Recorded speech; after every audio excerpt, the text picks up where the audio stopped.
नमस्कार भाइयों, आप सभी को। कैसे हैं आप सभी? उम्मीद करते हैं आप सभी अच्छे होंगे। तो आज हम बात करते हैं इतिहास की। तो आखिर इतिहास क्या होता है और इतिहास को जानने के लिए स्रोत कौन कौन से होते हैं और इतिहास में क्यों पढ़ना चाहिए, इन सभी बातों पर हम चर्चा करेंगे। लेकिन उससे पहले हम आपको, ये हमारा जो यूट्यूब चैनल है ये नया है, मैं पहले उसके बारे में आपको थोड़ी सी जानकारी दे देता हूँ। तो ये जो हमारा यूट्यूब चैनल है ये अभी हमने नया ही बनाया है। इसका नाम एस टी सिविल पथ है, आप सभी जानते ही होंगे। इस चैनल पर मेरे दोस्तों आप सभी को जीएस की सारी क्लासेस, चाहे वो हिस्ट्री हो, ज्योग्राफी हो, इकोनॉमिक्स हो या फिर पॉलिटी हो, और जितनी भी कंपटीशन एग्जाम की तैयारियां होती हैं सभी के लिए सभी सब्जेक्ट्स उपलब्ध कराए जाएंगे। और बेहतरीन अप्रोच के साथ में आपको कुछ भी रटाया नहीं जाएगा, सब कुछ आपके दिमाग में फीड किया जाएगा। एक कहानी की तरह आपकी समझ विकसित की जाएगी, जिससे आप एग्जाम में जा करके अच्छा परफॉर्मेंस कर पाए। तो मैं ज़्यादा बातचीत नहीं करूंगा, अपनी क्लास को देखूंगा। जो सबसे पहले मैं अनुराग शुक्ला इतिहास की क्लास को ले रहा हूँ। तो सबसे पहले मैं इतिहास की शुरुआत करता हूँ। उसके बाद में आपका एक शिवा सर है, तो वो आपको आज ही कुछ देर बाद जियोग्राफी की क्लास लेंगे। और उसके बाद में इकोनॉमिक्स और पॉलिटी की क्लास हम जल्द ही आपको नए चेहरे से मिलवाएंगे। तब तक आप इन दो क्लासों में भरपूर प्यार दीजिए, ताकि हम आने वाले नेक्स्ट वीडियो में और ज़्यादा अच्छा बेहतर कर सकें। तो किसी भी सब्जेक्ट्स को पढ़ने से पहले मेरे भाइयों, आपको ये जानना आवश्यक है कि आखिर वो सब्जेक्ट है क्या और उसको हमें क्यों पढ़ना चाहिए। अब कई लोग ऐसे होते हैं मेरे भाई, जो पूरा इतिहास, पूरा जो भूगोल, पूरा अर्थव्यवस्था, राज व्यवस्था तो पढ़ करके खत्म कर देते हैं, लेकिन उनको यही नहीं पता होता है कि आखिर में इतिहास क्या है। किसी ने पूछ लिया इतिहास क्या है, तो उनको ये भी नहीं पता है कि इतिहास क्या है। तो आप सबसे पहले पढ़ने से पहले आपको ये पता होना चाहिए कि आखिर इतिहास होता क्या है और हमें इतिहास क्यों पढ़ना चाहिए, और इतिहास को जानने के आखिर स्रोत कौन कौन से हैं। तो हम आज की क्लास में सबसे पहले इन्हीं 3 प्रश्नों को देखेंगे। उसके बाद में हम आपको आखिर जो हमारे सिलेबस है उसके बारे में आपको डिटेल में बताएंगे, और आपकी तैयारी में उसके क्या इंपॉर्टेंस है उसको बताएंगे, कौन सा टॉपिक आपके लिए महत्वपूर्ण है। इन सभी तथ्यों पर हम नजर डालेंगे। लेकिन सबसे पहले आपसे जानना हम जानेंगे कि इतिहास क्या है।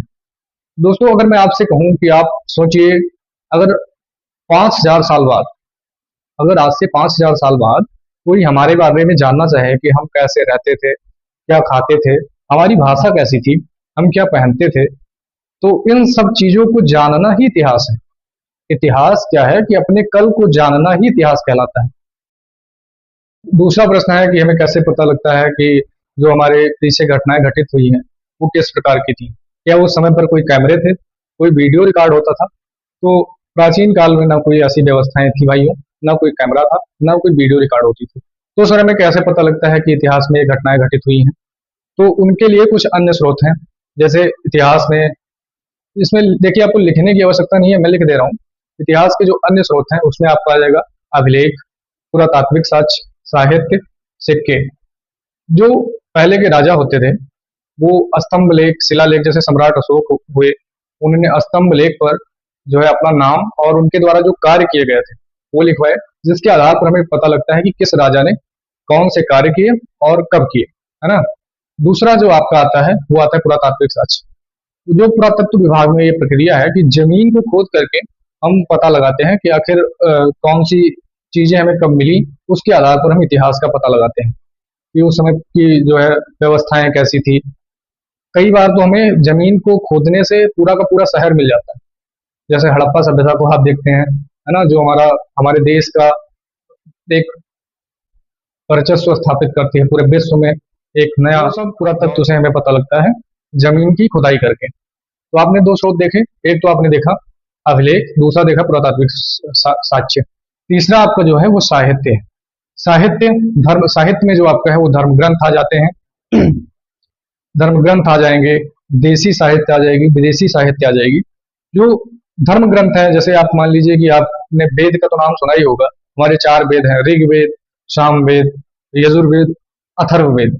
इन चारों वेदों से हमें प्राचीन काल के राजनीति, अर्थव्यवस्था और सामाजिक दशा कैसी थी उसके बारे में एक जानकारी मिलती है।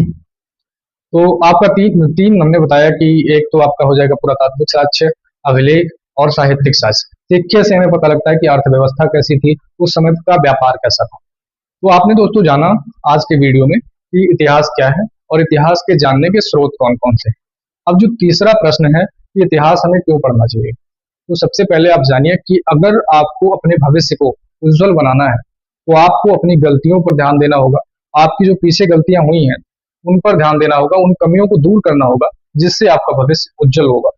तो इतिहास ही हमें बताता है कि हमने कौन कौन सी कमियां थी और हमसे क्या क्या गलतियां हुई जिसमें हम सुधार कर सकते हैं। तो इतिहास आपको अपने भविष्य को उज्जवल बनाने में मदद करता है। इतिहास